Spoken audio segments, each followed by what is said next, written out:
Di jantung kota Roma berdiri sebuah simbol kejayaan yang tak lekang oleh waktu, Colosseum.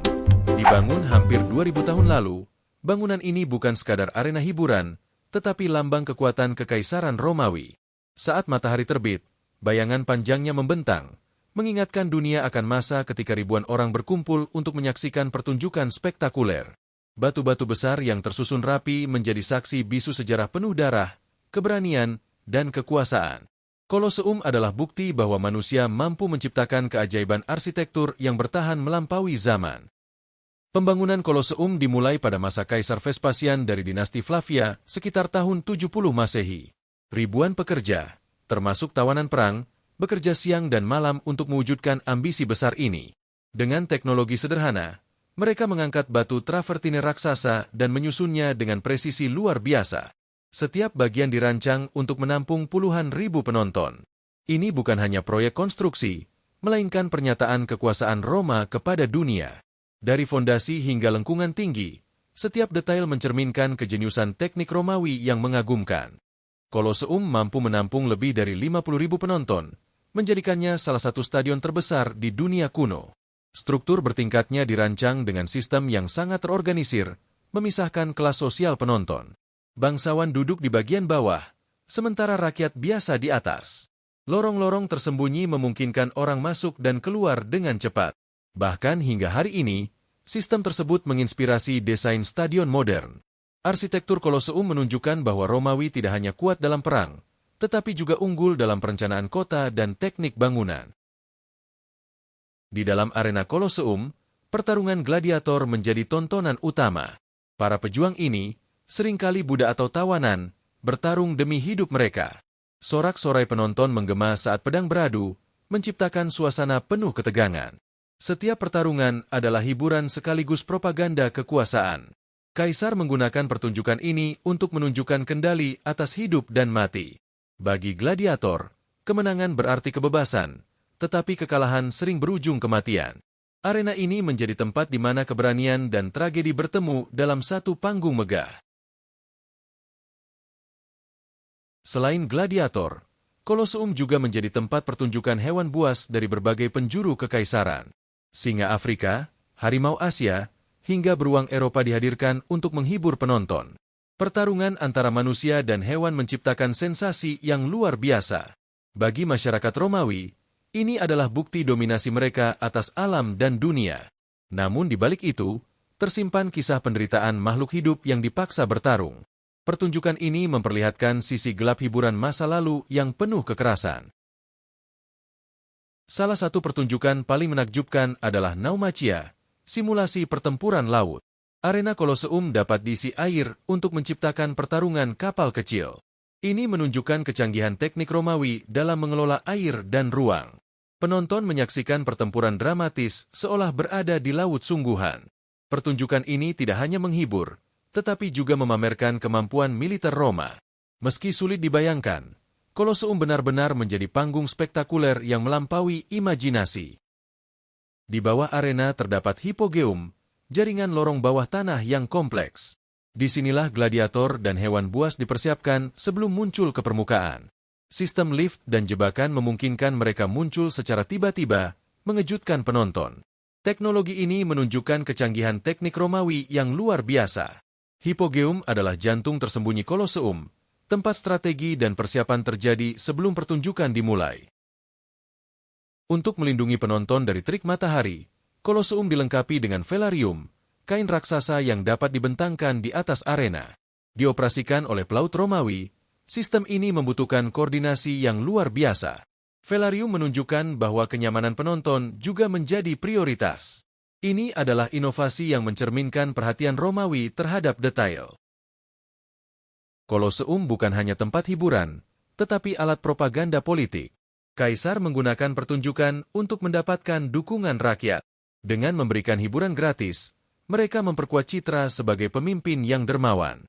Disinilah kekuasaan dipamerkan secara nyata. Di luar Colosseum, kehidupan berjalan ramai. Pedagang menjual makanan, souvenir, dan berbagai barang kepada pengunjung. Tempat ini menjadi pusat aktivitas sosial masyarakat Roma. Setelah sorakan mereda, Koloseum berubah menjadi tempat sunyi yang menyimpan jejak tragedi. Pasir arena menyerap darah para gladiator dan hewan yang gugur. Tidak ada lagi teriakan, hanya angin yang berhembus pelan di antara dinding batu. Di balik kemegahannya, tersimpan kisah pilu tentang manusia yang bertarung demi hiburan. Malam hari menghadirkan suasana mencekam, seolah bayangan masa lalu masih berbisik. Koloseum bukan hanya simbol kejayaan, tetapi juga pengingat bahwa hiburan bisa dibangun di atas penderitaan. Seiring melemahnya kekaisaran Romawi, Koloseum mulai kehilangan fungsinya. Pertunjukan berkurang, dan bangunan megah ini perlahan terbengkalai. Gempa bumi dan waktu mulai merusak struktur yang dulu kokoh. Batu-batu besar jatuh, dan sebagian diambil untuk membangun bangunan lain di Roma.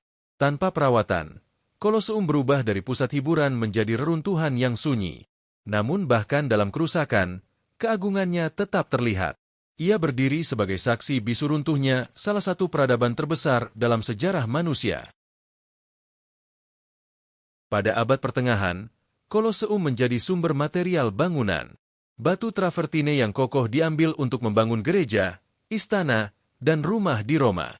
Bagi sebagian orang, Koloseum hanyalah tambang batu yang praktis. Namun tindakan ini perlahan mengikis bentuk aslinya. Meski begitu, struktur utamanya tetap bertahan. Ironisnya, penghancuran ini justru membantu membentuk kota Roma modern. Koloseum menjadi bagian dari banyak bangunan lain, menyebarkan warisan Romawi ke seluruh kota. Di masa tertentu, Koloseum berubah fungsi menjadi tempat tinggal. Orang miskin dan komunitas kecil membangun rumah sederhana di dalamnya. Lorong-lorong dan ruang kosong dimanfaatkan sebagai tempat berlindung. Tanaman tumbuh liar di antara batu, menciptakan suasana seperti desa di dalam reruntuhan. Kehidupan baru muncul di tengah sisa-sisa kejayaan lama. Ini menunjukkan bagaimana manusia selalu beradaptasi, bahkan di tempat yang dulunya penuh kekerasan. Koloseum kemudian dianggap sebagai tempat suci oleh umat Kristen. Diyakini bahwa banyak martir tewas di arena ini, sehingga tempat ini dihormati sebagai simbol pengorbanan. Salib didirikan, dan doa dipanjatkan di dalamnya. Dari tempat hiburan penuh kekerasan, Koloseum berubah menjadi simbol spiritual. Transformasi ini menunjukkan perubahan nilai dalam masyarakat dari waktu ke waktu. Memasuki era modern, upaya restorasi dilakukan untuk melindungi Koloseum. Para arkeolog dan insinyur bekerja keras memperbaiki kerusakan yang terjadi selama berabad-abad. Teknologi modern digunakan untuk menjaga struktur tetap aman. Koloseum kini dilindungi sebagai warisan dunia. Perhatian global memastikan bahwa bangunan ini tidak akan hilang di telan waktu. Ini adalah usaha manusia untuk menjaga sejarah tetap hidup. Hari ini, Koloseum menjadi salah satu destinasi wisata paling populer di dunia. Jutaan orang datang setiap tahun untuk menyaksikan langsung keajaiban ini. Mereka berjalan di lorong yang sama dengan orang Romawi kuno, merasakan sejarah yang hidup. Koloseum menghubungkan masa lalu dan masa kini, menjadi jendela untuk memahami peradaban kuno. Keindahan Koloseum tidak hanya pada ukurannya, tetapi juga pada detail arsitekturnya. Lengkungan yang simetris, sistem drainase, dan struktur yang tahan gempa menunjukkan kecanggihan teknik Romawi. Bahkan setelah ribuan tahun, banyak bagiannya masih berdiri kokoh. Ini adalah bukti bahwa ilmu pengetahuan dan seni dapat menciptakan sesuatu yang abadi. Di malam hari, Koloseum bersinar dengan cahaya keemasan yang memukau. Ia menjadi simbol abadi kota Roma dan warisan dunia. Meski telah melewati berbagai zaman, pesonanya tidak pernah pudar. Koloseum mengajarkan bahwa sejarah adalah bagian penting dari identitas manusia. Koloseum bukan hanya milik masa lalu, tetapi juga masa depan. Generasi baru datang untuk belajar dan mengagumi keajaiban ini. Ia menjadi pengingat akan kemampuan manusia menciptakan sesuatu yang luar biasa. Dari kejayaan hingga kehancuran, Koloseum menyimpan pelajaran berharga. Ia mengajarkan bahwa setiap peradaban meninggalkan jejak, dan tugas kita adalah menjaga serta mempelajarinya.